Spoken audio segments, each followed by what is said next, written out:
Worldwide, we're looking at approximately 350 million people with diabetes. There's no question that we're in the midst of a diabetes epidemic. Right now, 1 in 3 Medicare dollars is spent in the care of people with diabetes. 1 in 10 total healthcare dollars is spent on people with diabetes. There's no question that this is a major problem.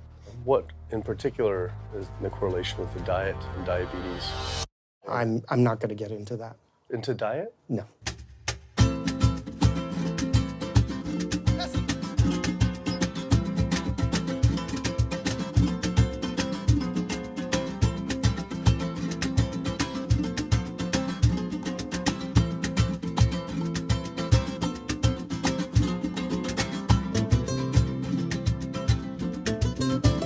My name's Kip. I'm a filmmaker from San Francisco and I have a confession to make. I'm a recovering hypochondriac. Like so many of us, I have a family history of diabetes, heart disease, and cancer. My dad had his first heart bypass at 49, his second at age 50. My grandpa died young from diabetes complications, and both my other grandpa and grandma died of cancer. I was always paranoid that I would also get one of these diseases. Like any good hypochondriac, WebMD Symptoms Checker was essentially my browser's homepage. Even in my teens, I took Metamucil every day and a daily aspirin. I read all the latest self-diagnosis books, I ate every multivitamin I could get my hands on, and I was obsessed with bodily functions. I followed all the large health organizations' recommendations for preventing disease. I exercise regularly, don't smoke, don't drink soda, get enough sleep, reduce stress, and grew up eating what I thought was a healthy diet. Until... World Health Organization this morning has classified processed meat such as bacon and sausage as carcinogenic, directly involved in causing cancer in humans. Processed meat is clearly linked to an increase in cancer. Hot dogs or bacon could be just as dangerous as smoking cigarettes. The World Health Organization had looked at over 800 studies from 10 different countries, finding a direct link to consuming processed meat and cancer. Just 1 serving of deli meats daily increases your risks of colorectal cancer by 18%.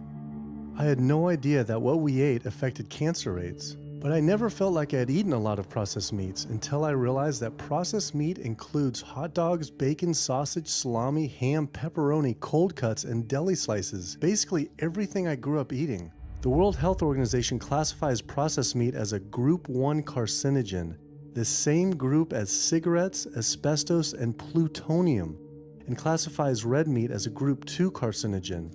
Was this like I had essentially been smoking my entire childhood? If processed meats are labeled the same as cigarettes, how is it even legal for kids to be eating this way? I thought this was new information, but many of these studies have been around for 50 years. I couldn't believe I'd been eating processed meats virtually my entire life and was just now finding out how dangerous they are.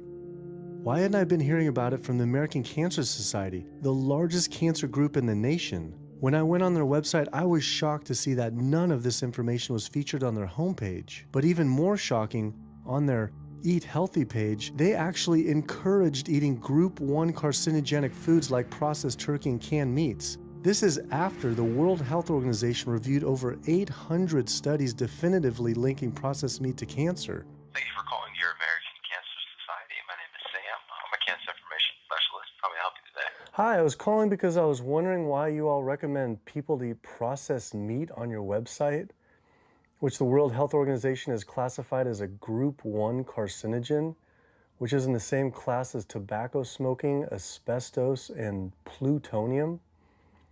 This would be like a lung association having a how to roll your own cigarette section on their website. It's kind of the same thing.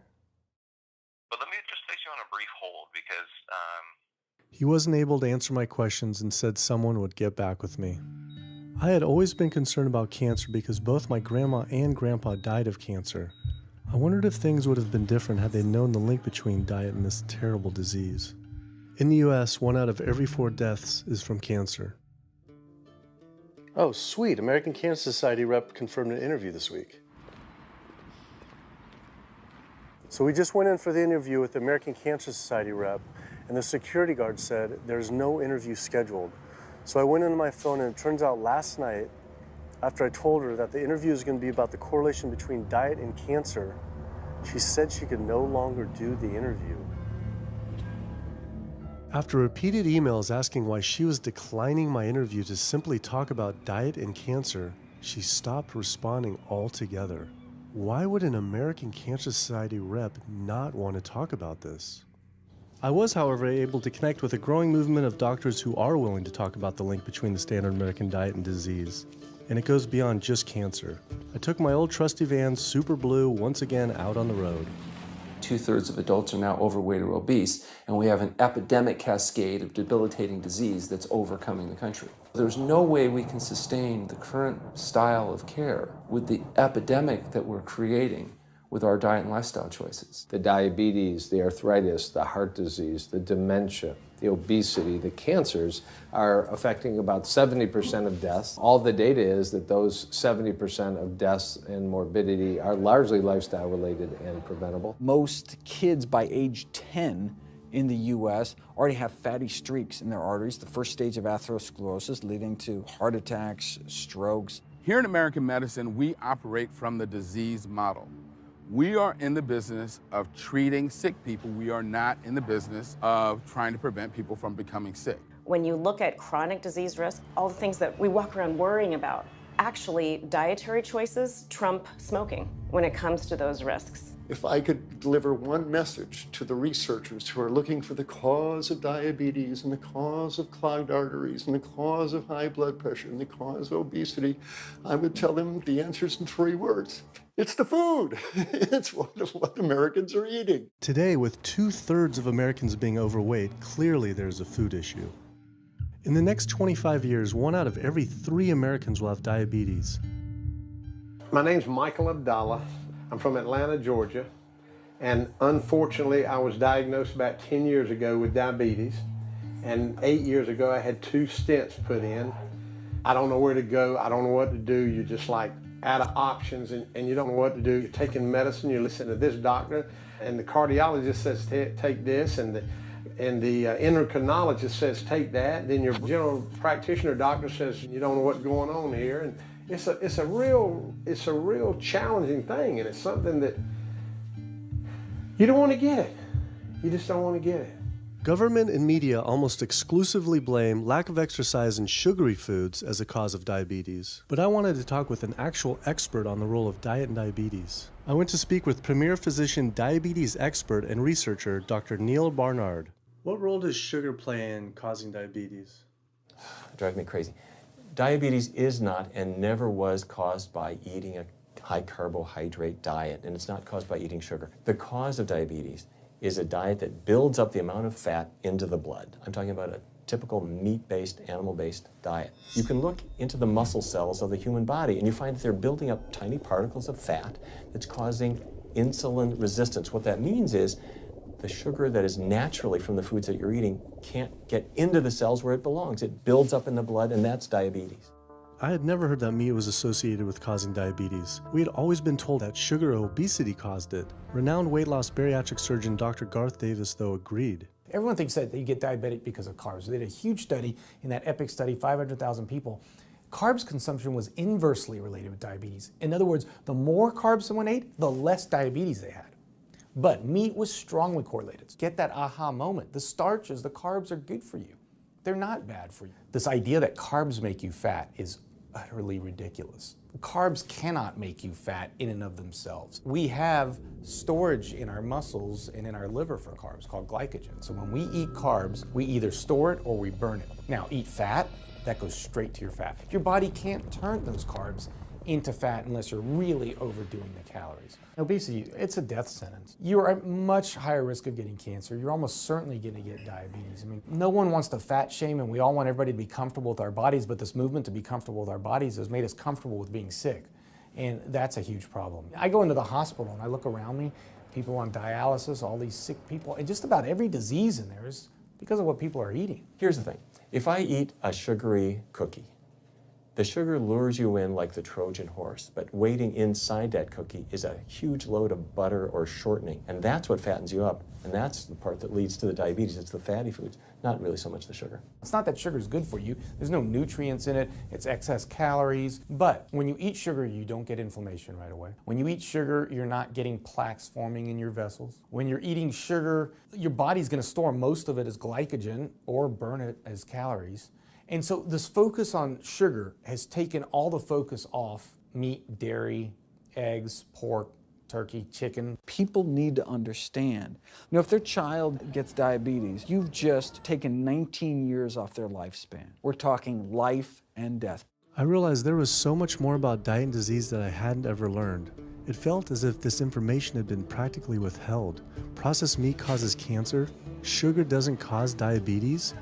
I had doubt about the claims these doctors were making, so I did some searching on my own. Harvard researchers looked at 9 prospective studies finding that just one serving of processed meat per day increased risk of developing diabetes by 51%. The link between eating meat and developing diabetes became undeniable.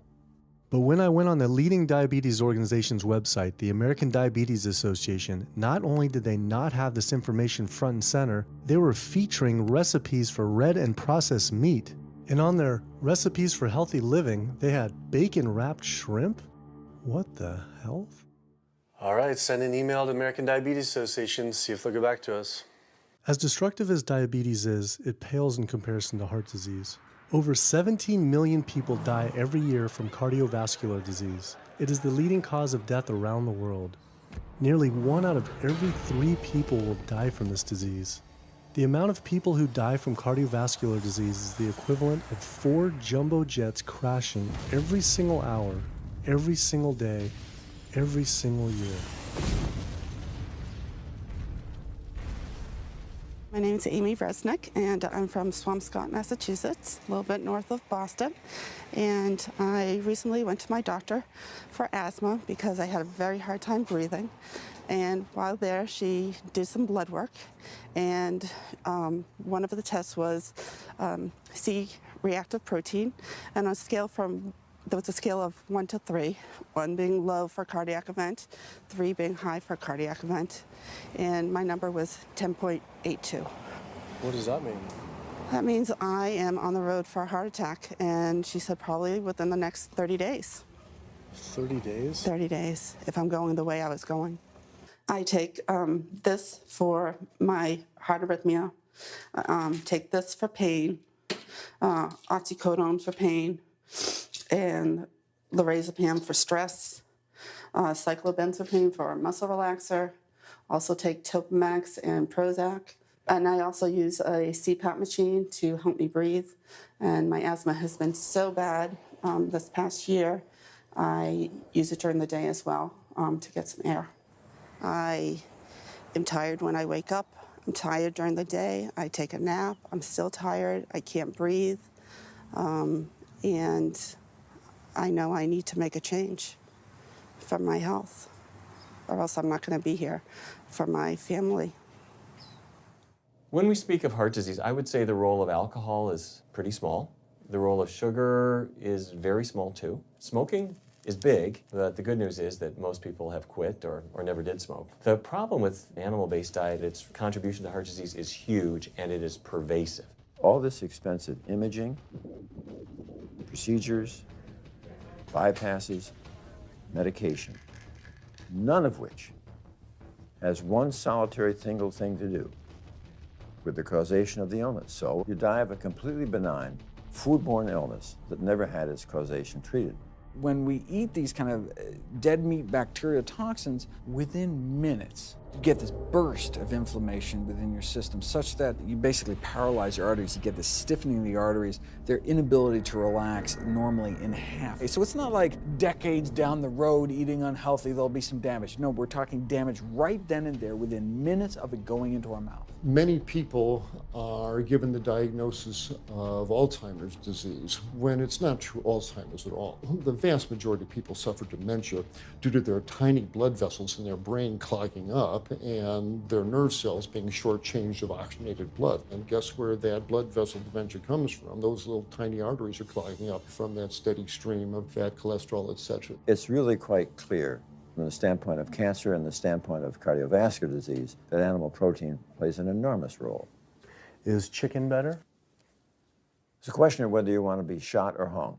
The flesh food that I would eliminate from the American diet would be poultry, would be turkey and chicken. A brilliant advertising campaign has convinced people that, oh, it's white meat, it's healthier. The leading source of sodium in the American diet for adult is chicken. It can be labeled all natural chicken, but be injected with the salt water, having up to 800 milligrams of sodium. Heterocyclic amines are clear-cut carcinogens, and they can form in any kind of meat as it's heated, as it's cooked. But by far the biggest source is chicken. We sent researchers into fast food and family restaurants. Not only were there carcinogens in every single restaurant, but we found them in every single chicken sample that we took. If somebody brings their family in and they're buying a bucket of chicken, nobody tells them that there are carcinogens. If you're selling carcinogens to people, you've got to warn them that they're in there. But the American Cancer Society encourages people to switch from red and processed meat to chicken. Why would the American Cancer Society tell people to switch from eating one carcinogenic food to another when a Harvard University study showed that men with prostate cancer who eat large amounts of chicken increased their risk of the disease progressing 4 times? The number one dietary source in America of cholesterol is chicken because of the volume of chicken. You know, chicken's become grilled chicken and organic chicken. It's machismo, but it has nearly as much cholesterol per gram as red beef. So just on sheer volume, it's the number one source. Yeah, eggs being close behind. I'd never really thought about eggs much. I just thought of them as a standard part of a healthy diet. But then I found a study suggesting that eating just 1 egg a day can be as bad as smoking 5 cigarettes per day for life expectancy. The yolk of a hen's egg is the most concentrated glom of saturated fat and cholesterol. It is made to run a baby chicken for 21 days with no outside energy. It is pure fat and cholesterol. And when we put that into our bloodstream, it coats our red blood cells. Our blood gets thicker and more viscous. It changes our hormone levels. It raises our cholesterol levels. There's nothing healthy about eating the yolk of the egg. But I thought cholesterol and saturated fat wasn't an issue anymore. You know, these saturated fat studies that have come out trying to vindicate saturated fat, this is a campaign by the dairy industry, right? Number one source of saturated fat is dairy. It's not meat. 2008, the global dairy industry got together at a meeting and explicitly, read their agenda, was to neutralize the negative impact of milk fat by regulators and medical professionals, unquote. So what did they do? They funded studies. The main study that started the whole saturated fat media craze was funded by the National Dairy Council. The egg industry similarly funds studies that confuse consumers by making claims that eggs don't negatively affect heart function. That is, only when compared to eating a McDonald's sausage McMuffin? So what they're really saying is that eating eggs is just as bad as eating a McMuffin.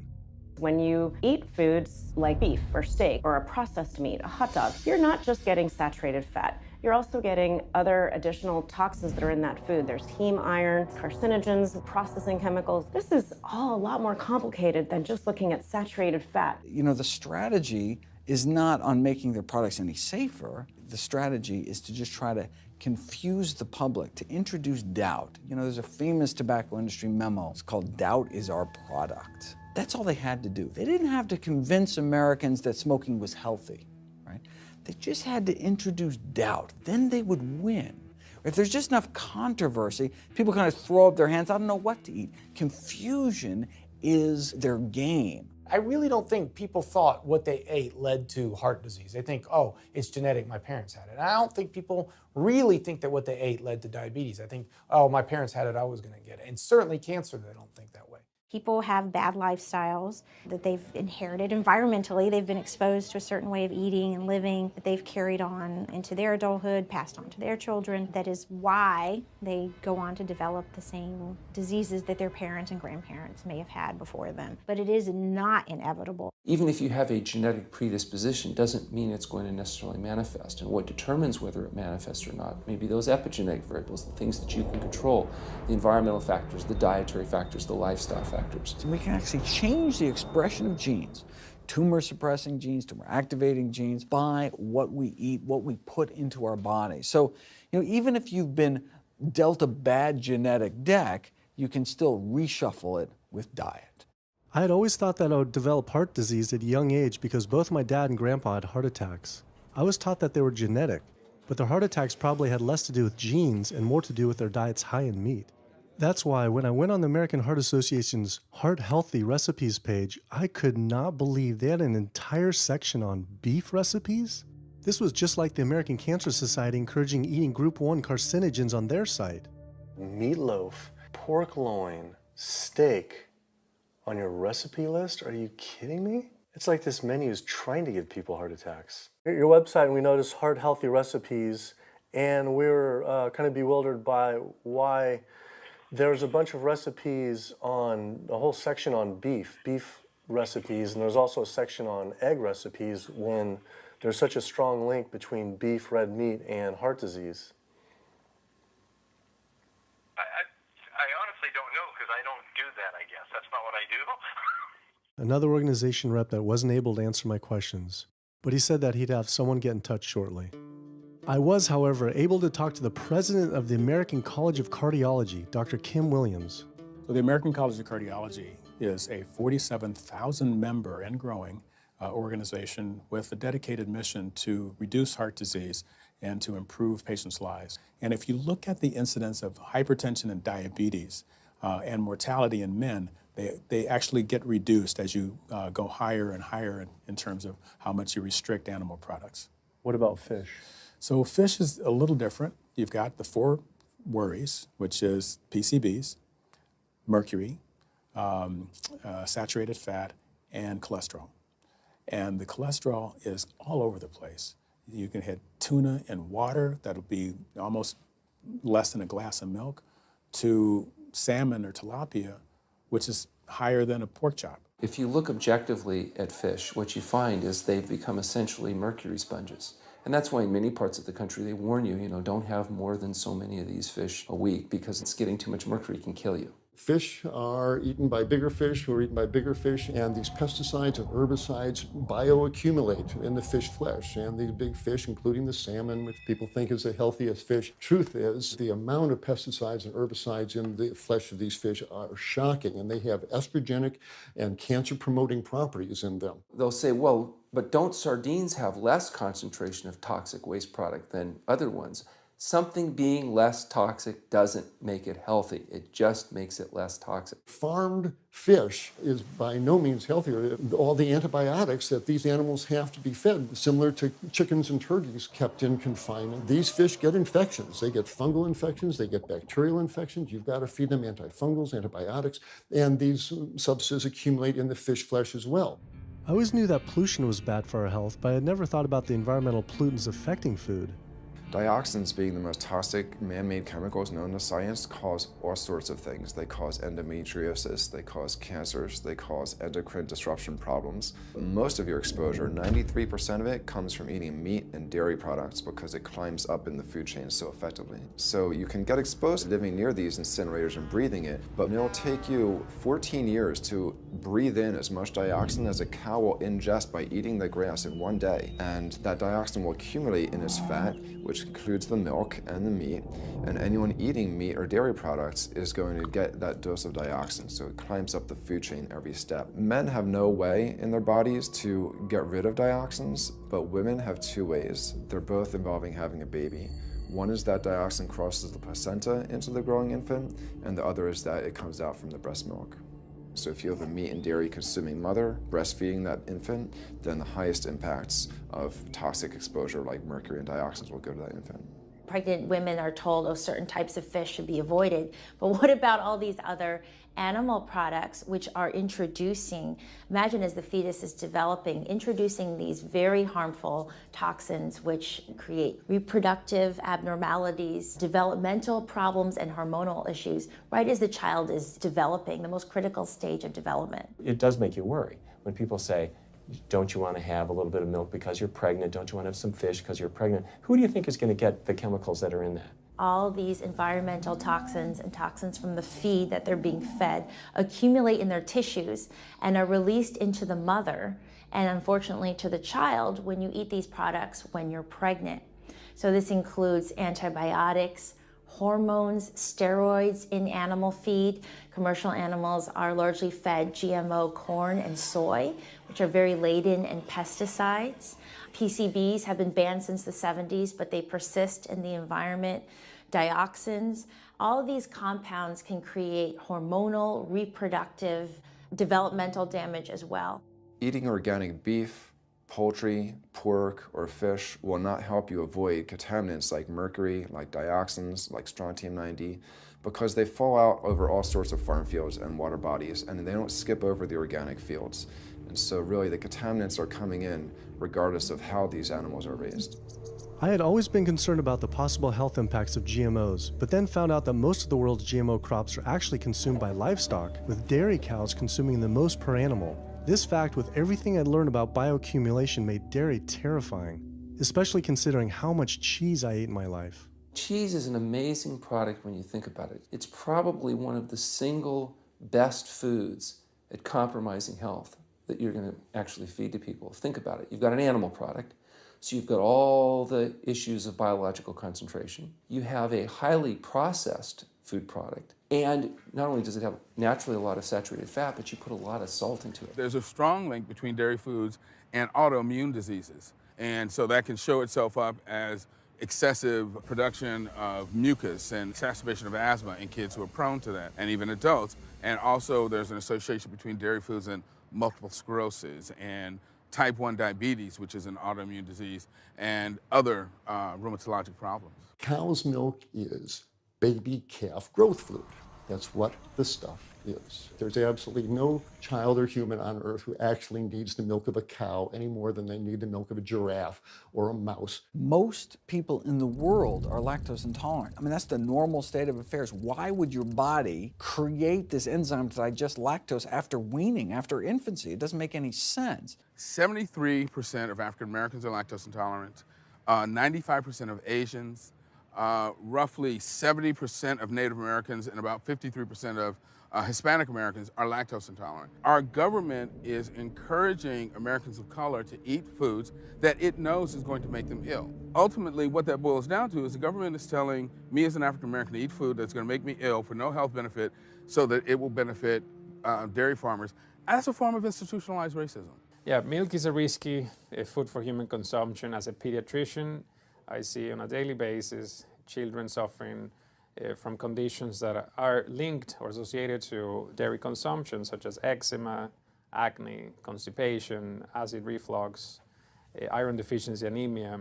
Cow's milk protein is the most allergenic food. People think, well, no, I want hormone-free, not injected with bovine growth hormone. But milk is this hormonal fluid, so it's just packed with sex hormones and natural sex steroid hormones like estrogen, progesterone. In fact, doesn't matter if it's conventional milk, doesn't matter if it's organic milk. Milk without hormones, that's an oxymoron. Organic dairy has just as much saturated fat and cholesterol and galactose and all the things that you don't want as conventional dairy. Dairy products in general have a lot of other products associated with it, not the least of which is pus.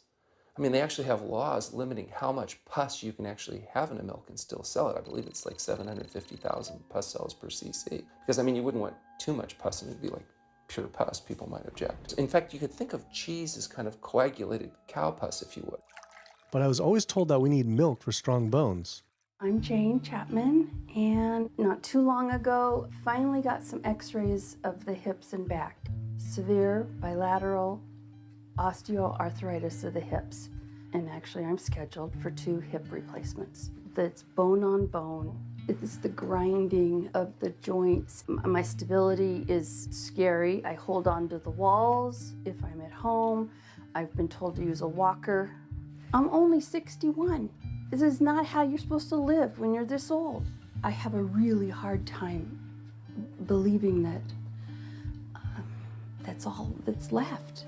Researchers have studied bone development in kids and whether they get stress fractures and that kind of thing. And the kids who drink the most milk have 0 protection. Milk does not build strong bones. Harvard researchers have looked at a large group of older women. Over an 18-year period, the milk drinkers had 0 protection from fractures. So this old notion that somehow milk is going to build strong bones or protect your bones later in life, it's a myth. People that drink milk have higher rates of hip fractures, have more cancer, and live shorter lives. It turns out that countries with the highest dairy consumption also have the highest rates of osteoporosis, so clearly drinking more milk doesn't protect your bones. Doing more research, I found that dairy was linked to many different types of cancer as well. Just like many of us, I thought that the majority of cancer was due to genes, but only 5 to 10% of cancer is actually genetic. Any cancer is caused by a DNA mutation, but that's not enough. So that can cause that first cancer cell, but one cancer cell never killed anyone. 2 cancer cells never killed anyone. But 1 billion cancer cells, now we're running into problems. So we need to reduce the growth factors in our body, like IGF-1. Insulin-like growth factor 1 is this cancer-promoting growth hormone involved in every stage of cancer cell growth and spread and metastases. Any animal protein boosts the level of IGF-1. Dairy products increases your risk for various forms of cancer, especially those related to your hormones. So breast cancer, prostate cancer, ovarian cancer. So this is not a product, even in its most pure state, you want to be consuming because it does come with risk. I found out that dairy can increase a man's chance of getting prostate cancer by 34%. And for women who've had breast cancer, just 1 serving of whole dairy a day can increase their chance of dying from the disease 49%, and dying from anything 64%. Why weren't breast cancer sites like Susan G. Komen warning everyone about this? For calling Susan G. Komen, this is Jocelyn. How may I help you? Okay, so we're wondering why you don't have a huge warning about the dangers of consuming dairy on your website when there's a direct link to breast cancer. There was a study published in the Journal of the National Cancer Institute that found out women consuming dairy who has had breast cancer increases their risk of dying of breast cancer 49%. I was wondering why it's not on your website. We cannot answer these types of questions. Once again, another health organization rep saying someone else would have to answer my question. Rather than risk being stood up again, I went straight to the local Susan G. Komen chapter to see if they would answer my questions.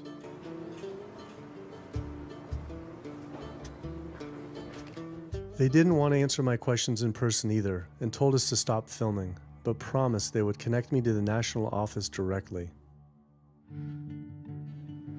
Susan G. Komen's Pink Ribbon campaign had done a lot to raise awareness for breast cancer, although it was confusing to see pink ribbons on dairy yogurt containers.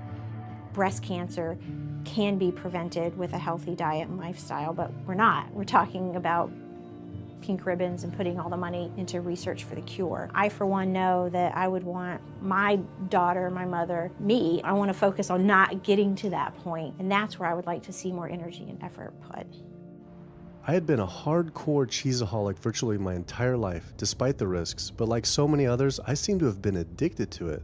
It turns out that the casein protein, that's the main protein in dairy products, and particularly in cheese, it breaks apart in the human digestion to create what are called casomorphins, casein-derived morphine-like compounds that go to the brain and they attach to the very same receptor that heroin attaches to. Don't get me wrong, they're not as strong as that, but they are strong enough to make you come back again and again and again, despite the fact that you're gaining weight, you're more unhealthy than you've ever been, but that cheese just calls out to people. Casomorphin may play a role in SIDS, in sudden infant death syndrome, may play a role in autism. This is one of the reasons why we don't want infants drinking milk from cows. Human breast milk has 2.7 grams of casein per liter, compared to 26 grams per liter for cow's milk. That's practically 10 times more. No wonder it's so addictive. This talk about addiction made me think about all the drugs animals are fed. I went to the headquarters of the Center for Food and Safety, the nation's leading FDA government watchdog group, to see how concerned we need to be about drugs in our food. So that we know of, there are at least 450 different drugs that are administered to animals, either alone or in combination. These drugs are given to animals for a variety of reasons, very, very few of which are actually beneficial to consumer health. We've got drug companies that work real hard to make sure they can sell lots of drugs to people raising cows, pigs, and chickens. The pharmaceutical industry sells 80% of all the antibiotics that it makes in the United States to animal agriculture. Antibiotic residues are found in meat, other antimicrobials are found in meat, there has been ractopamine found in meat, there's been hormones found in meat. So right there you're talking about 4 different drugs. It could be, in the same piece of meat. The pharmaceutical company is supposed to show the safety of animal drugs. They're not really testing to see what the impacts of these drugs are on humans. They're really looking to see what the impacts of these drugs are on animals. When we try to get information on some of the health studies and the environmental studies, from federal agencies, we get back page after page of blacked out information because the company claimed confidential business information. Consumers have no idea what is in the products that they consume. So how sick something makes me and how bad it pollutes the environment is a secret for a company.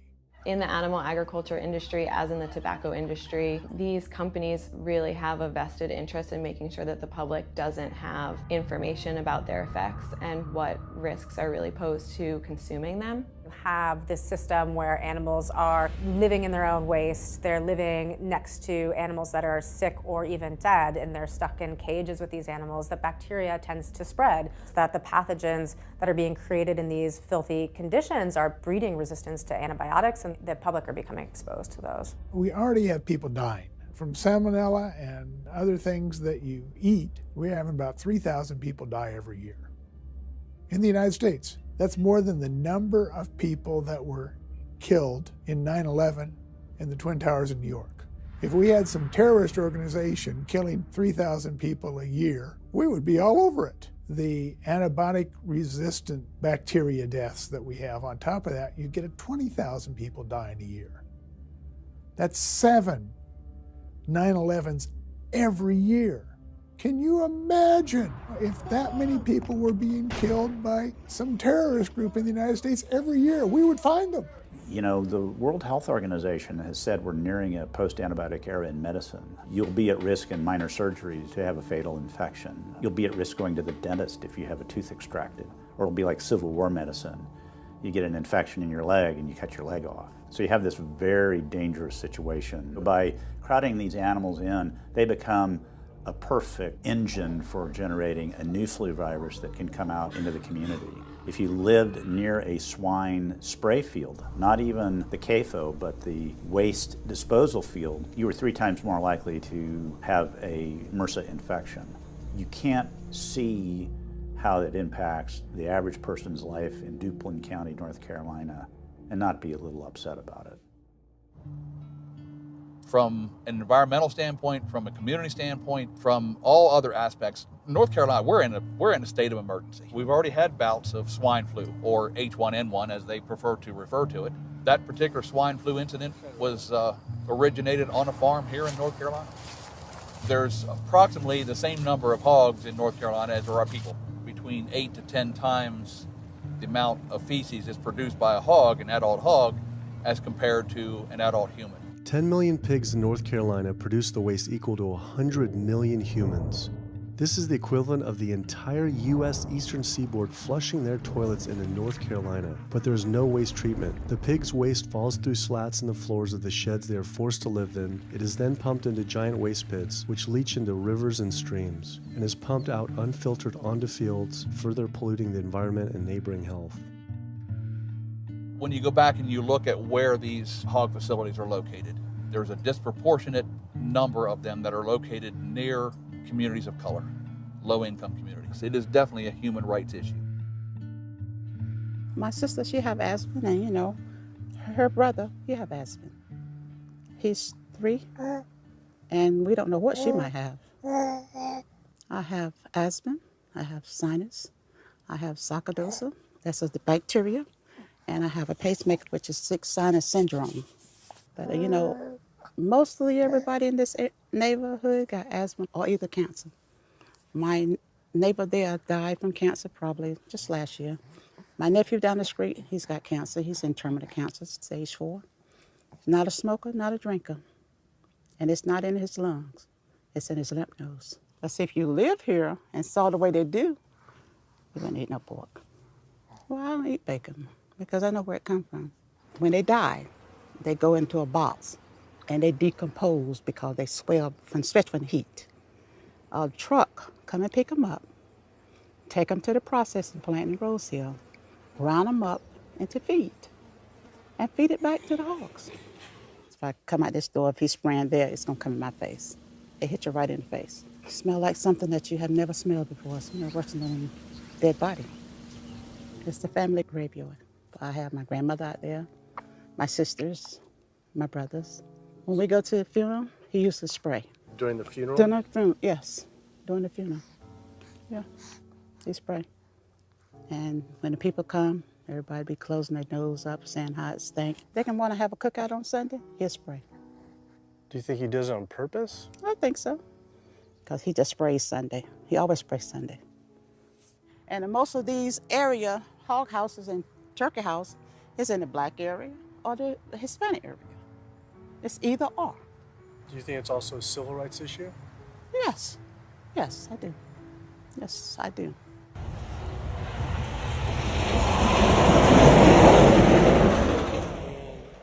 There have been times in the past that I have gotten ready on the Sunday, gotten ready to go to church and come out, and the smell was so strong that I had to go back and regroup because it got in my clothes and I just couldn't go to church smelling like hogs, you know. I just couldn't do it. So I don't think the government cares.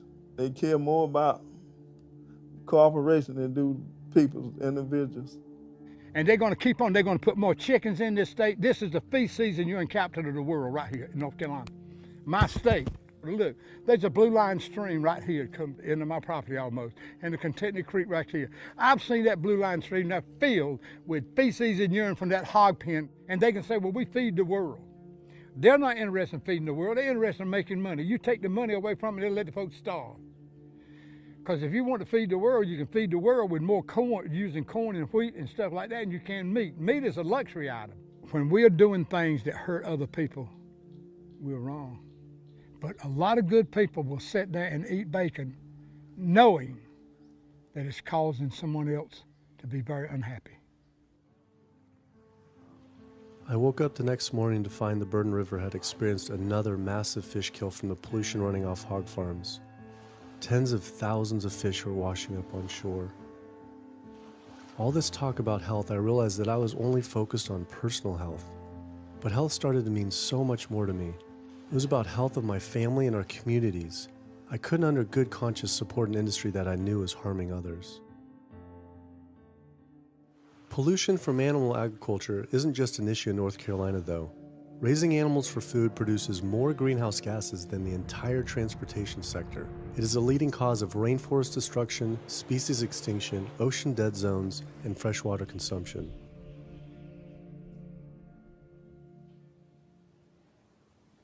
American Diabetes Association actually finally got back, and they agreed to an interview. Preparing for their American Diabetes Association interview, I took a look at their diabetes diet and meal plan recommendations, and they were loaded with foods associated with causing diabetes. How could they expect people not to get diabetes if this was the food they were recommending? And then, I saw multiple peer-reviewed studies published on the National Institute of Health website showing that a low-fat, plant-based diet was more than twice as powerful at controlling and even reversing diabetes than the ADA recommended diet that included meat and dairy. Well, the mission of the American Diabetes Association is to identify a prevention and a cure for diabetes, but in the meantime, to improve the lives of all people who are affected by diabetes. And what's the best way to prevent this? For type 2 diabetes, it's unclear. We can't prevent type 2 diabetes in everybody. When we were doing the research, we came across a lot of studies that said that you actually could potentially cure or reverse diabetes with a purely plant-based diet. I don't believe there's sufficient evidence to demonstrate that. How does it compare to the ADA diet that you recommend? We don't recommend a specific diet. We recommend healthy eating. The one that's on the website. We recommend healthy eating.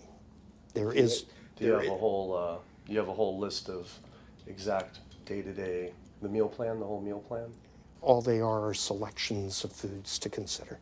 We do not have a diabetes diet. But with that selections, that you consider that plan compared to a plant-based plan? No one's done that study. We found actually some studies, that a 74-week study found that low-fat vegan diet versus the ADA plan in type 2 I diabetes. think we're done here. I'm not gonna get into an argument about. Oh no, I was just wondering the studies of if this is true or if it shows that. Any diet works.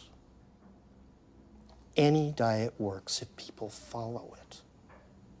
But if it's a diet that's not the proper diet, like if anyone follows a diet that they eat I can't tell you what a proper diet is. I can tell you what an improper diet is. So then we can talk about the good diets. I'm not sure why. I'm not going to get into that. Into diet? No. Why If that's where you want to go with this, I'm sorry, I'm not the person that you should be talking to. And why is that though? If that's what you want to get into, I'm not the person you need to be talking to. Who do we talk to about diet?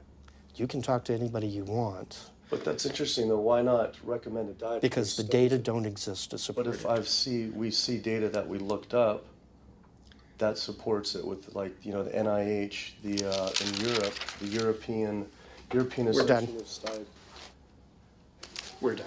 I'm sorry. I'm not going to get into that argument with you. No, it's not an argument. I'm not going to get into the argument. Why is it an argument? It's just talking about in European study of diabetes and other places that have studies, why... There are lots of studies. Why is it even an argument? There are lots of studies in the literature, many of which have never been replicated or, frankly, are wrong. That's why we do peer review, okay? The European Association of Study of Diabetes has been peer reviewed? Or I don't know what study you're referring to, and in the absence of being able to see that study, I'm not going to comment. I could show it to you. I'm sorry, I don't have the time for that. I just don't understand why it's an argument, though. Okay.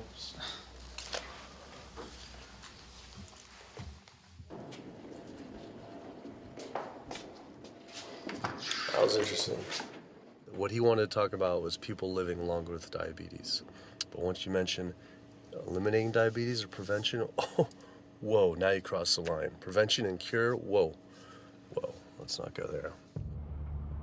Not only did Dr. Ratner, the chief medical officer of the American Diabetes Association, not want to talk about diet, but the fact that he had such an emotional reaction to my question made it feel I was digging into something that he didn't want uncovered. I had always thought there was no prevention for type 1 diabetes, but then I did research and came across countless studies referencing the link between exposure to dairy at a young age and type 1 diabetes. I mean, this is a food made for baby cows. Cow milk protein gets into the bloodstream, and the body says, hey, this isn't supposed to be in the bloodstream. It makes antibodies to the cow milk protein, which then attack the pancreas and destroy the pancreas. How is this possible that ADA wouldn't have this forefront on their website? Why wouldn't they be warning all parents about this, even if there were only a slight chance? Why were they recommending people to actually eat these foods linked to diabetes? It seemed all of the large health organizations were encouraging people to eat the very foods linked to the diseases they're supposed to be fighting against. American Heart Association promoting beef, American Cancer Society promoting processed meat, pink ribbons on dairy products, and bacon-wrapped shrimp on American Diabetes Association. And then it all came together. What if?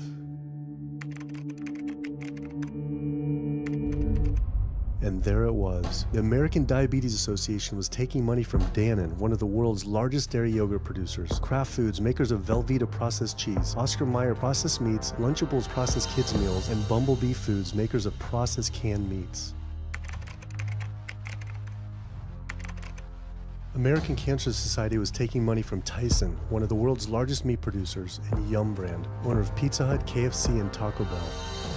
Susan G. Komen was supposed to be fighting breast cancer, was corporate partnering with KFC, Dietz Watson Processed Meats, and Yoplait Yogurt.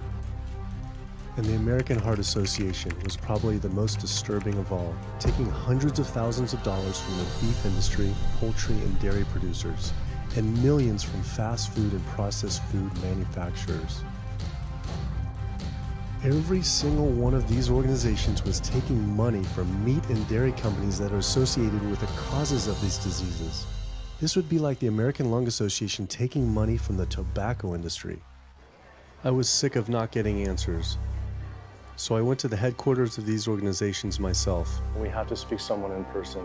There's millions of people dying from the foods that they're recommending people to eat. I wanted to find out why Susan G. Komen had accepted $35 million from Yoplait when their products can increase a woman's chance of dying from breast cancer 49%. And ask American Cancer Society if taking money from KFC and Tyson was the reason they promote eating meat. But every one of these organizations declined to be interviewed. What's really sad is that we cannot trust information from these leading health organizations like the American Heart Association, the American Diabetes Association, because they are taking money from the very industries who are causing the problems that they're supposed to be helping to prevent. So that makes the truth something that you are not going to be hearing, as far as nutrition goes, from these organizations. Well, that would be the end of their funding, that would be the end of their jobs, that would be lawsuits, they would bring the entire catastrophe down upon their heads, and they would essentially disappear as organizations. This one time I got invited to a charity fundraiser for the American Diabetes Association. And I showed up and they had a whole buffet and it was all just animal products. I remember like a big thing of barbecue chicken. And I was like, I stormed out. I said, like, serving chicken at a diabetes event is like serving alcohol at an AA meeting. It just doesn't make sense. We had scheduled to film an interview with a prominent surgeon, but before we could get inside the building, the hospital's media relations manager stopped us. Actually, I understand that Dr. said that you could film here today, but unfortunately that's not going to be able to happen. I know that he advocates for patients changing their diets, but the hospital makes money off these surgeries, and the reality is he does too. So we can't do anything that's going to negatively impact the hospital, so unfortunately you're not going to be able to film here today. I was sickened by how open she was about the hospital being more interested in profits than people's health. But it wasn't just this hospital or these organizations. Even the US government is involved too. Every 5 years, the U.S. Department of Agriculture creates dietary guidelines for Americans. The committee who writes these guidelines has been made up of individuals who have received money from McDonald's, the National Dairy Council, the American Meat Institute, the National Dairy Board, the National Livestock and Meat Board, the American Egg Board, Dannon, candy and sugar companies, Coca-Cola, and Anheuser, just to name a few, which means we are getting our dietary recommendations from the very industries that are killing us. And when the USDA, makes a pyramid or a power plate every 5 years for the American public, they're going to guarantee that on that plate are going to be foods which, when consumed, will result in millions of Americans perishing. The USDA, which is supposed to be protecting us, has two missions. It's supposed to protect us, and it's supposed to protect the producer. And guess what? When those two come head to head, they usually choose the producer. In internal documents uncovered by Dr. Greger, the USDA admitted that eggs cannot legally be called nutritious, low-fat, part of a balanced diet, low-calorie, healthful, healthy, can't say it's good for you, or even safe. Yet they still promote these products to the American people through federal checkoff programs. If you ask somebody if they've heard of a checkoff program, the odds are they haven't, although daily they are seeing the messaging that these programs produce. So checkoff programs are responsible for the messages that we see on TV, on the internet, on bus billboards and magazines that say things like, milk, it does a body good, or milk life, beef, it's what's for dinner, pork, be inspired, the incredible edible egg. The dairy checkoff program gave $12 million to Domino's to just market cheese-heavy products. And this is the USDA, this is the government. If you've seen those ads for the Pizza Hut pizza, the stuffed crust, or a pound of cheese, those are all government advertising schemes for the industry. How can we put more cheese on beef? How can we put more milk in a coffee? Things like that to just drive consumption of these just unbelievably unhealthful products. So McDonald's, for instance, has 6 people staffed full-time, according to records we've found, whose salaries are paid for by this government program, but funded by the producers who are regulated by it. And these 6 people sit there at McDonald's headquarters and just come up with ideas. Triple cheese decker McCheese muffin stuffed bacon cheese slider? With extra cheese? Nice. Yes. You don't think of it on a day-to-day basis that these are government programs. The Wendy's bacon double cheeseburger, government program. The steak fajita at Dunkin' Donuts, government program. You would just never think that this just pure garbage from a food standpoint is coming from a federally funded program. That's one of the things that makes checkoffs so incredibly creepy, is that it is our government telling us, eat more beef, drink more milk, eat more cheese, eat more pork. One of the very effective ways that the dairy industry promotes its products is to reach children because kids are impressionable, they're going to be consumers for their entire lives, and you might as well get them while they're young. So dairy spends at least $50 million promoting its products in public schools throughout the country with posters with people with milk mustaches and messages like milk it does a body good or milk life. Targeting young people, right? The tobacco industry had to keep replacing their customers who are dying with new customers. The meat industry knows they have to target young people. That's why we have these foods in schools and marketing messages at a younger and younger age for kids to get hooked on all the wrong kinds of foods. So there's all kinds of parallels. School districts where processed meats are all over the place. Maybe it's going to be bacon on the menu, sausage, hot dogs, or pepperoni pizza. Any of those things are processed meats, and those are pretty much the worst of the worst with a direct link to colon cancer. And yet you have every day in the schools meal items with processed meats. If the Surgeon General puts warning labels on tobacco because of their cancer risk, why aren't the same warning labels on meat? Based on the publicly available data, we know they spend at least $557 million promoting their goods through checkoff programs. We know that they spend at least $138 million lobbying Congress. We expect that they spend a good deal more than that in figures that simply aren't publicly disclosed. The industry's lobbying power is so strong that they can create laws and push through legislation that doesn't benefit Americans in any way, such as ag-gag laws that criminalize whistleblowing or photographing abuses by this industry. Activists in the U.S. can be charged as terrorists for disrupting the profits of any business that uses animals under the Animal Enterprise Terrorism Act, to the even more ridiculous ones like cheeseburger laws. A cheeseburger law is a law that says a plaintiff cannot recover against a manufacturer, distributor, or retailer on the theory that the food made the plaintiff obese or caused an obesity-related disease. Cheeseburger laws are a direct response to a problem that the tobacco industry has had. Big Tobacco has paid $400 billion to state Medicaid programs. Cheeseburger laws proponents say, we don't want to see the same kind of thing happen to the meat and dairy industries. The fact that these laws are based on a model template called the Common Sense Consumption Act is actually ironic, because what they're saying is you, the consumer, should have the common sense to know that our food is bad for you.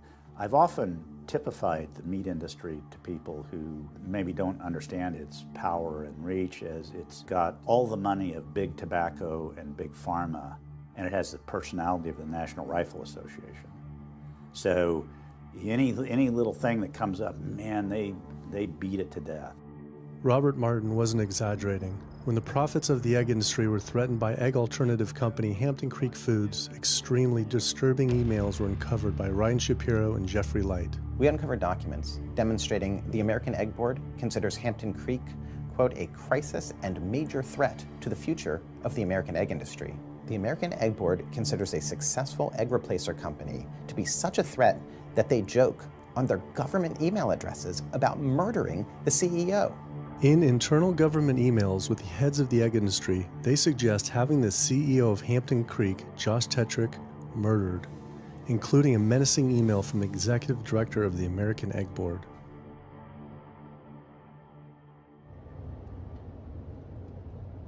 The meat producers don't have to pay for the heart disease or the environmental destruction or any of the other externalities, as economists call them, that their products cause. You know, then there's the whole pharmaceutical aspect of it, and the fact that there's a very strong pharmaceutical industry and lobby that has a huge stake in preserving the status quo. And these chronic diseases, these are the cash cows of the pharmaceutical industry. You have a $5 billion stent industry. Do they ever want to see that go away? We've got a $35 billion statin drug industry. Do they ever want to see that go away? I'm talking about the pharmaceutical industry effectively controls what doctors are told. Most research isn't put into prevention, it's put into the medication that we might use for that particular disease.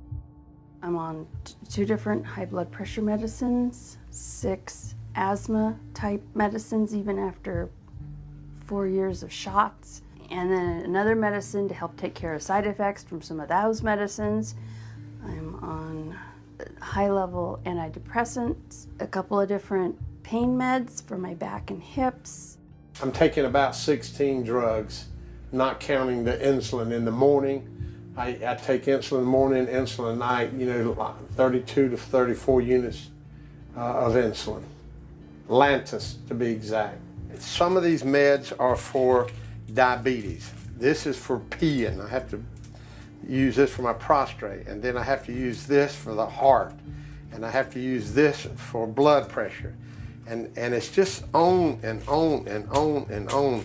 The doctors are telling me this is what I've got to do for my whole life, and it's frustrating, and it's very stressful, and I don't know how long my liver is going to last taking all this stuff. Under conventional medical treatment, whether it be for autoimmune disease or even conditions like high blood pressure or diabetes, you're told that you have to take drugs. And not just for a week or a month or a year. You're told you have to take drugs forever. You're guaranteed that if you follow your doctor's advice, you'll be sick forever. You'll never get well. That's the guarantee. Because the strategies are all about manipulating the symptoms, not dealing with the underlying cause. You come in with that diagnosis, you get a bunch of pills that have nothing to do with the disease causation, or you get these procedures that have nothing to do with disease causation. It's a deception to say this pill will help you unclog your arteries, this one will save you from a stroke. No, it doesn't. The people who take the statins, etc., they still get their heart attacks, they still get their strokes. This is not reverse disease. This does not make plaques smaller. This is a fraud of massive proportions. In the US, treating chronic disease such as heart disease, cancer, and diabetes is a $1.5 trillion industry. That's the GDP equivalent of the 10th richest country in the world. I went back and dug deeper into the health organization's funding, and there it was again. These organizations were accepting millions of dollars from pharmaceutical companies that are making billions of dollars from the very same diseases these health groups are supposedly trying to end. It seemed like a major conflict of interest, unless ending these diseases isn't really the goal. The pharmaceutical industry spends more money on lobbying than any other single industry. Just like animal agriculture, they are so powerful they write their own laws that have had activists imprisoned to silence them. Government's in bed with anyone that gives them the most money, which is the pharmaceutical industry, which is the animal ag industries. Like, they are pumping the government full of money and resources, and in return the government's giving them what they want: subsidies, imprisoning activists that go against them. And I think it's quite telling that these industries are working so hard and spending so much money to criminalize people for simply taking a picture, for simply recording what's going on inside of these facilities and making it known to the public. They're behind walls, they're underground, they're in these secret facilities that no one knows about. But if they did, they would be shocked and outraged. And I think people would not want to think that their pharmaceuticals, that their food are coming from these places. And that's why I think the ag laws are what they are, is because they are trying to silence people into not speaking out and not showing the truth. I finally realized how deep the collusion truly is between government and these industries, and how dangerous it could be to expose them. These concerns intensified after meeting the USDA whistleblower who revealed mad cow disease in the US meat supply. USDA operates like the military. So when I got on TV and that, right away USDA sent out memos to all the veterinarians and food inspectors. If anybody from the media ever contacts you, do not talk to them. Refer them to Washington, D.C., and we will talk to them. So right away, shut up everybody. American public should be very concerned about this, what's going on with USDA. Here in the United States, we have at least 4 cases of mad cow disease, but I'm almost positive there's more cases than that, but the government isn't looking for it. So what you're saying is that there could be already mad cow disease in humans. Right, and I think a lot of it was misdiagnosed. With the Alzheimer's or dementia, it takes several years, you see the progression, but to make it easier, these doctors just sign off on it as dementia or Alzheimer's without actually taking a biopsy of the brain to see if it's that, or is it actually a prion disease like Creutzfeldt-Jakob disease or mad cow disease. Do you think it's safe to eat meat? I personally don't think it's safe to eat it because of the fact how the line speeds are increasing, and also our inspectors are not well trained enough. At the present time, the line speed now is going about 220 cows an hour. That gives you about somewhere around 4 cows per minute, so that's 15 seconds per cow. These dangerous slaughter speeds means that animal waste ends up everywhere. Testing shows 88% of pork chops are contaminated with fecal bacteria, 90% of ground beef, and 95% of chicken breast sample contain animal waste bacteria. There is nothing clean about eating this way. But it just isn't waste, it's also pus-filled infections. You can see there's a bump or some kind of abscess underneath the hide. Most of the time when the hide's pulled off, Either that will open up the abscess and the pus will come out, or if it's deep-seated, when the inspectors are doing their work or the company employees, they might stick their knife into an abscess and it explodes all over the place.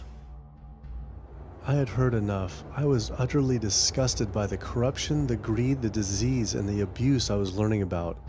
The very animals we were killing us and the planet. But so many people eat meat and dairy every day of their lives, and we are so concerned about getting enough protein. Do we have to eat meat to get complete protein? Oh my God. You want me to jump off this building, don't you? Well, first of all protein is made by plants.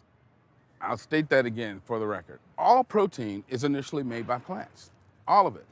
And it is not necessary to eat animal tissue in order to get protein. Only plants have the ability to actually take nitrogen from the air, break those molecules apart, and incorporate that nitrogen into amino acids and then make protein. Any protein you get from an animal is simply recycled plant protein.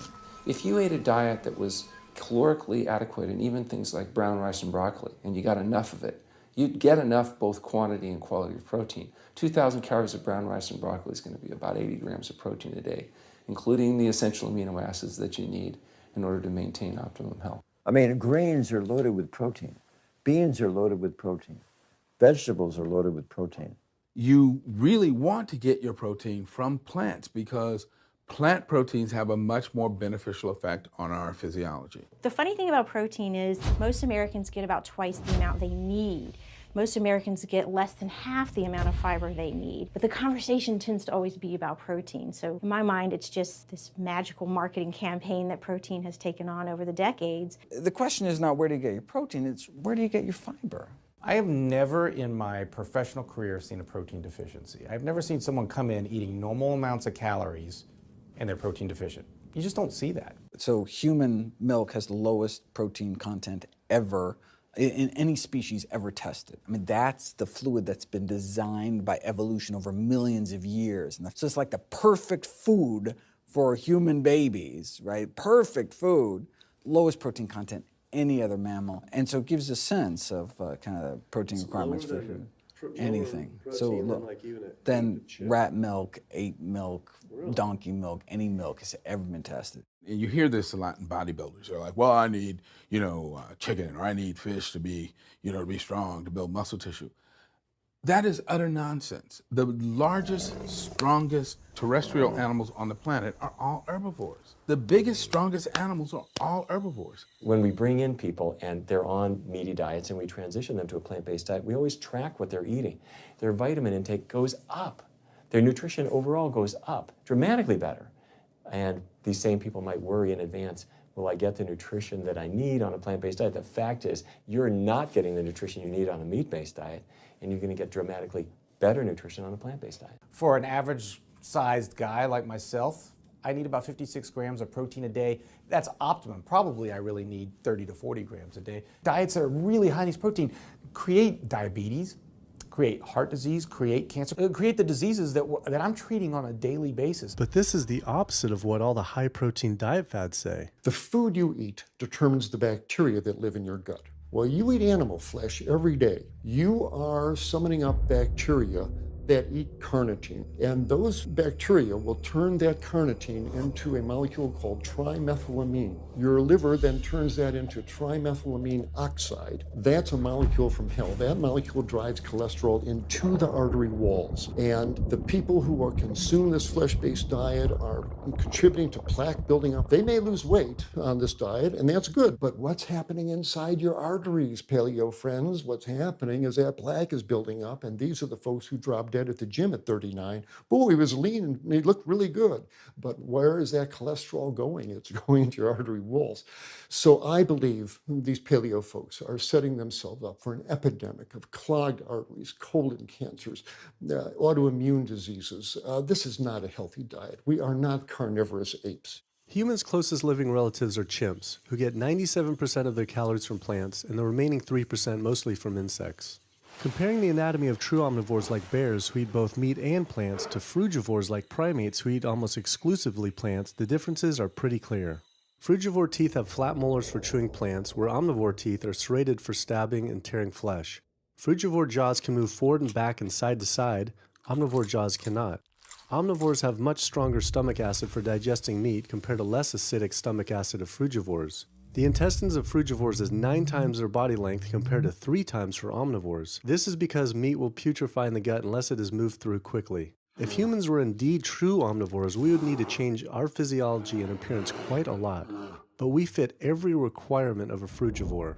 We may behave like omnivores, but anatomically, we're frugivores. Human beings, unlike bears and raccoons, and to some extent dogs, don't have that mixed anatomy and physiology that you see in the true omnivores, and thus we are not true omnivores. In humans, the canines have become really small and rounded and actually function like accessory incisors.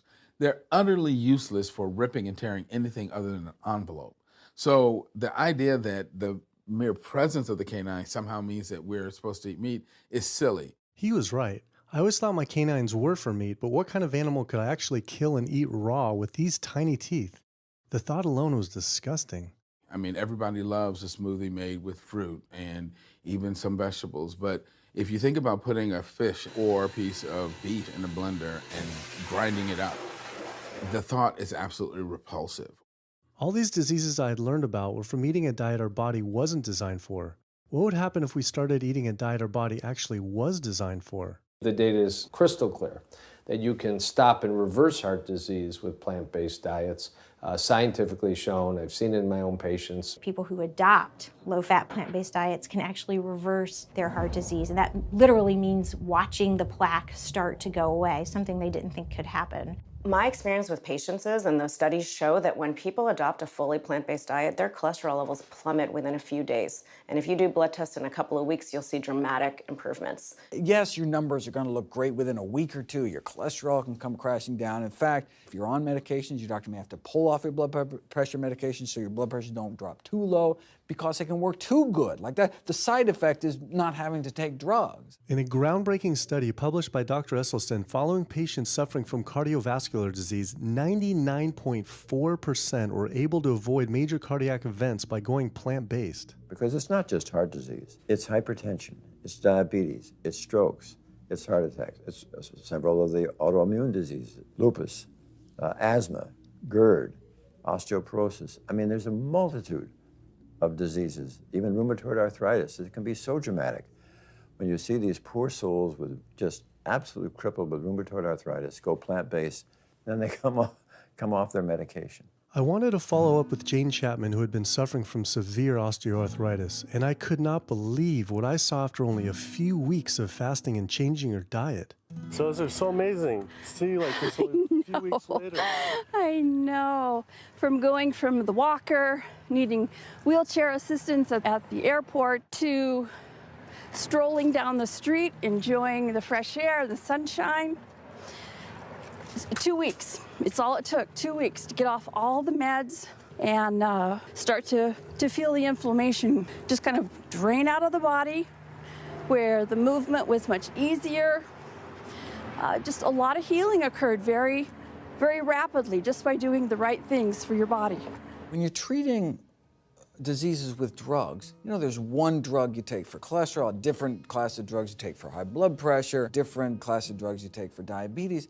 But with diet, a plant-based diet affects all these diseases, one diet to kind of rule them all. The impacts of eating this way go far beyond ourselves. By getting rid of heart disease alone, we would save up to $48 trillion in the USA, 3 times the US GDP. Conditions like high blood pressure, you don't have to take the drugs the rest of your life and be sick forever. What you can do is live in such a way that it gives the body a chance to heal itself. We took 174 consecutive patients with high blood pressure, and 174 people were able to lower their blood pressure enough to eliminate the need for medication. For inflammatory bowel disease like Crohn's, the best remission rates ever achieved through plant-based diet. MS, multiple sclerosis, the best results ever achieved compared to any medical, surgical, any kind of intervention was a plant-based diet. You can see that with every sequential reduction in animal products, people live longer, they have less heart disease, they have less cancer, they have less diabetes. You can actually take human cancer cells, you put them in a petri dish, and you can drip the blood of those eating vegan, get about 72% suppression in human prostate cancer cell growth in vitro. They wanted to try this again with women and breast cancer. So they said, let's see what a plant-based diet can do. After just 2 weeks, their bodies cleaned up. You drop their blood on the same carpet of cancer cells. You can clear off the whole plate. This is after just 2 weeks eating healthy, which raises the question,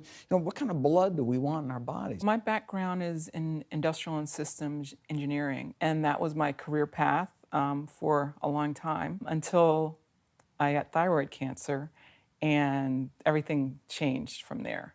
I decided that I wanted to try alternative methods and treatments rather than have surgery and have my thyroid removed, which meant I'd be on medication forever, and I didn't want that. I just started reading how a plant-based diet can heal the body, and it has worked for so many people. So I immediately just switched to a completely whole food plant-based diet. After a year, the cancer was completely gone, and my thyroid had shrunk to normal size, and I was completely free of that. This was tough to believe. Couldn't this all just be from eating healthier though, like no sugar? Turns out Dr. Walter Kempner from Duke University back in the 1940s was reversing some of our worst killer diseases with diet alone. And the diet he was using was not only strictly plant-based, but it was made up of white rice, fruit, and table sugar. And he was reversing diabetes, he was reversing malignant hypertension, reversing heart disease, the diabetic complications, reversing diabetic blindness. So these people basically had death sentences, went to him, and were given basically sugar, this horrible diet, but it was strictly plant-based. If this information had been around since the 1940s, why don't all doctors know this? We're not taught about the power of food in medical school. No one is taught that the changes that we make with our diet are probably the single most powerful thing we can do to determine our destiny. It trumps our genetics. Why isn't your doctor telling this? Odds are your doctor never learned any of this. In fact, there was even a bill introduced just mandating physicians get 7 hours nutrition training every couple years, just to kind of stay on top of it. And who came out against that? The California Medical Association. Even the family physicians, the surgeons, all the mainstream medical groups came out opposed. It's 7 hours, that's a lot, even if it's over 1 4-year period. So they're not just kind of neutral, but they're actually actively opposing nutrition education. Ironically, when patients come to doctors with questions, they assume that the doctor knows something about nutrition, and so it's kind of a double whammy that doctors haven't been taught much about nutrition. Why don't we hear about this from dietitians when nutrition is their entire specialty? Turns out the American Nutrition and Dietetics Association puts out nutrition fact sheets written by the industries themselves. The industries pay $20,000 per fact sheet and explicitly take part in writing them. So you can learn about eggs from the egg industry, and you can learn about lamb from the lamb industry. This would be like learning about the benefits of smoking from the tobacco industry. When people are eating meat, I think of it as a bit like smoking. It's sort of Russian roulette. You may not get diabetes, but your chances of getting diabetes, about 1 in 3. You may not get cancer, but your chances, if you're a man, about 1 in 2. A woman, 1 in 3. Your chances of gaining weight, 2 out of 3. It's not all diet, but most of it is. The best thing that you can do to make sure that you empty all those bullets out of the chamber and you're not taking risks with your health is to get the animal products out of your diet and eat healthy foods. I came to True North to help me with my asthma and to lose a little weight, and it's amazing. Just in 2 weeks of changing my diet, don't have to take any asthma medication, no antidepressants, no pain medication, no heart medication, nothing, no medications at all. And it's just incredible. I was taking Oxy and Advil, and I was taking 800 milligrams of Motrin 3 times a day just to get through the day because I was in so much pain. And now, nothing. Wow. Nothing at all. 2 weeks. 2 weeks, So 14 days. All that medication, you're completely off. Completely off everything. It's just been so frustrating to me because I went to so many different doctors for help, and I tried so many different medications to help me with my asthma, and nothing helped, and I was stuck on the couch for the last 10 months, unable to breathe. And now in 2 weeks' time, 14 days, I'm off my medication, and I can breathe, and I feel good, and I can walk. My life has changed, and it only took 2 weeks of a whole plant-based diet. That's incredible. Yeah. That is incredible. It really is. That's amazing. It really is. I I feel so blessed and so good and just so happy to be doing this, and I'm hoping that I can be a role model for other people and not be pushy about it, because everyone's going to do it in their own time. But thank God my time is now. So. Thanks. Thanks. As powerful as Amy's story was, I knew for some, eating 100% plant-based would still seem extreme. I think there's this sense that everything's okay in moderation, right?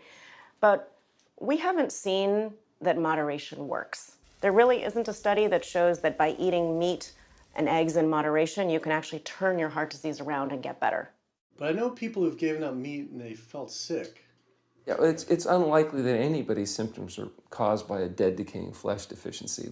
The lack of highly processed animal food products in the diet is not going to be associated with the causal factor about why they're sick. There is going to be a reason why they're not feeling well, but that's not going to be one of them.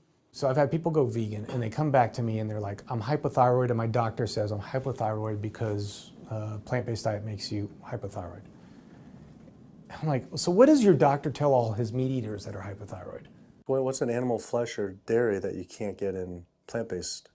Cholesterol, heterocyclic amines, E. coli. You know, if you think about it, there is nothing in an animal-based diet that you can't get in healthier form somewhere else. The only other vitamin is vitamin B12. It's not made by plants, not made by animals either, made by little microbes that blanket the earth. So because the way we live in our sanitized world, unless you're eating bacteria-contaminated foods, we need to get a source of B12 from somewhere.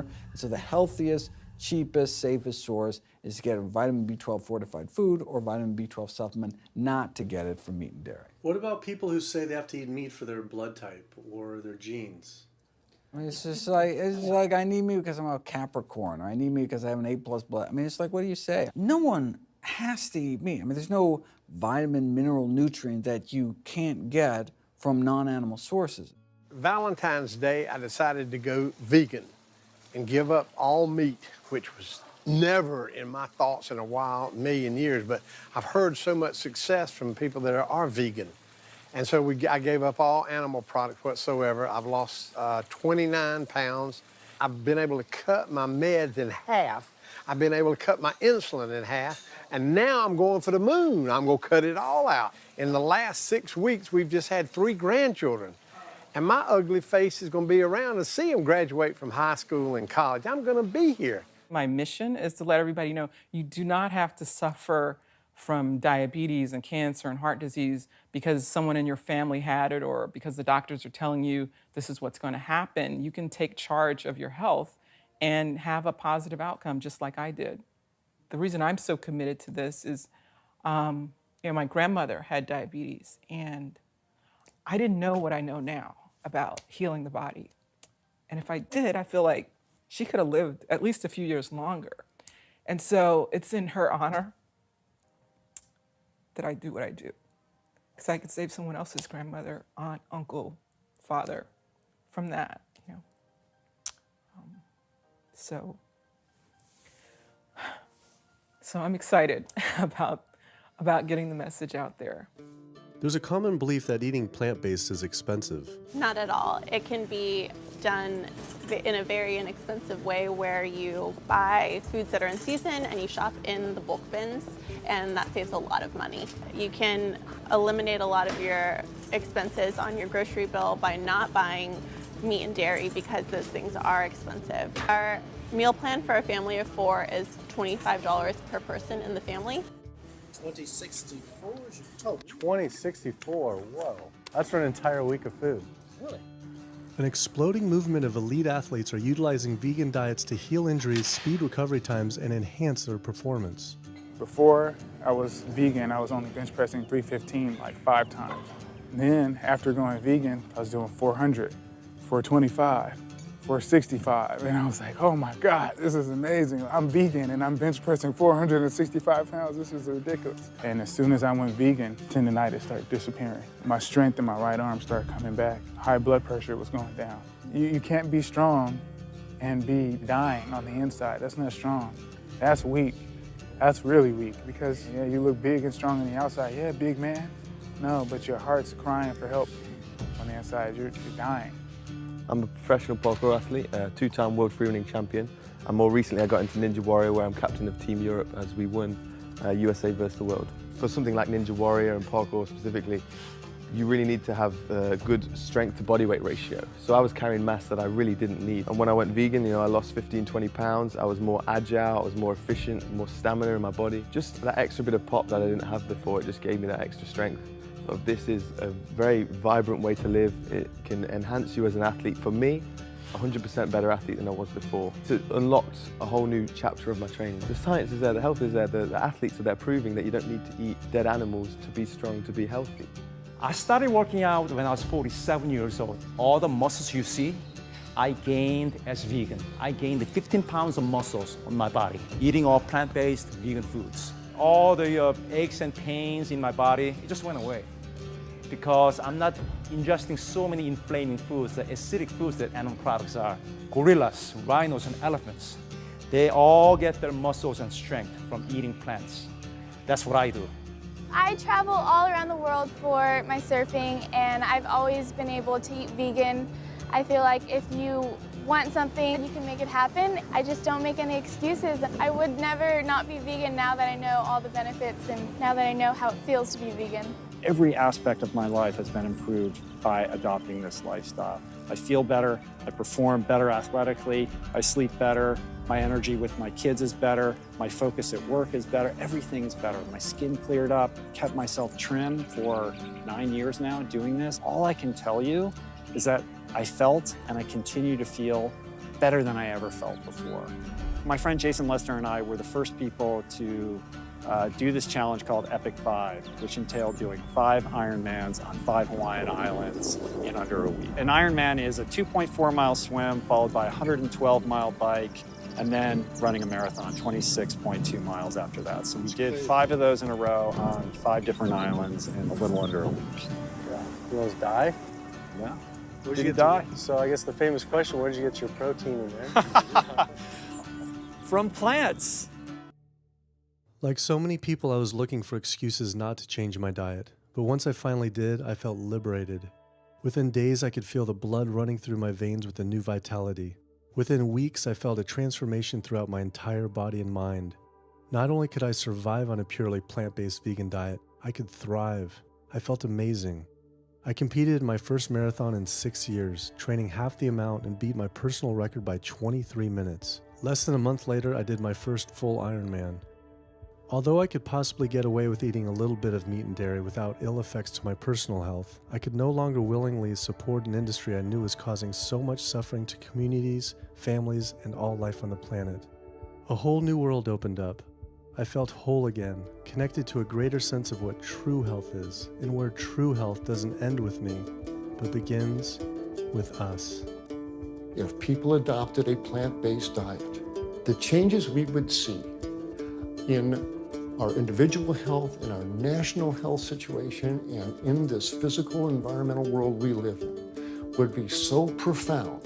I mean, today, you can say, I'm not going to eat that stuff anymore. It's one thing that I can do myself personally to make a difference. It will give you a greater sense of well-being and happiness when you know that, one, you're not destroying your health every time you sit down to eat, you're not promoting cruelty, and you're not damaging the earth. I don't want my gains to be at the detriment of the planet of other things. And yet I'm not weaker, I'm stronger. That's the beauty of it. When you're altruistic, when you make choices for the greater good of others, it comes around, benefits me as well. It benefits us all. Studies show that we can not only survive, but we can thrive. I just feel this is a great way to live, not harming other beings when we can be healthy and happier. I love it. It's a great life. I never thought that I could feel this good at this age, and I just want everybody to feel this way.